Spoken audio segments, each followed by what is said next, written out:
High বন্ধুরা, কেমন আছেন সবাই? এটা হচ্ছে আমাদের বলরাম দা, ওই পাশেরটা বাগান করে যাচ্ছে।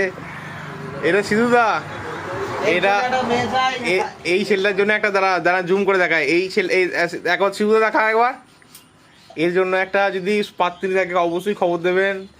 এটা হচ্ছে আমাদের হেড মিস্ত্রি সৌমদীপ। এটা তো আমি ছোট মিস্ত্রি, তাকাও একবার দীপ। এই বড় মিস্ত্রি এটাই দীপ, দেখি বড় মিস্ত্রি, দেখি দীপ একবার, দেখি দীপ তোমাকে। আচ্ছা, আপনারা আসবেন। এই আমাদের লোকেশনটা হচ্ছে এই খণ্ডঘোষ বর্ধমান যেতে এইদিকে দোকানটা। এইখানে স্টিলের দোকান আছে, এখানে যে এই যে দেখে এটা আমার দোকান। হ্যাঁ, আসবেন সবসময়, মানে ফ্যান স্টকে থাকে সবসময়।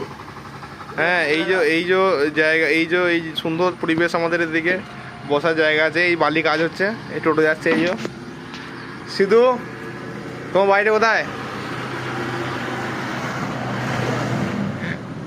ও দেখিয়ে দিল, ওর মানে হচ্ছে নদীর ওপারে। এটা মানে হচ্ছে এটা হচ্ছে বলরাম দা মোটর কাজ করছে, ফ্যানের কাজ করছে।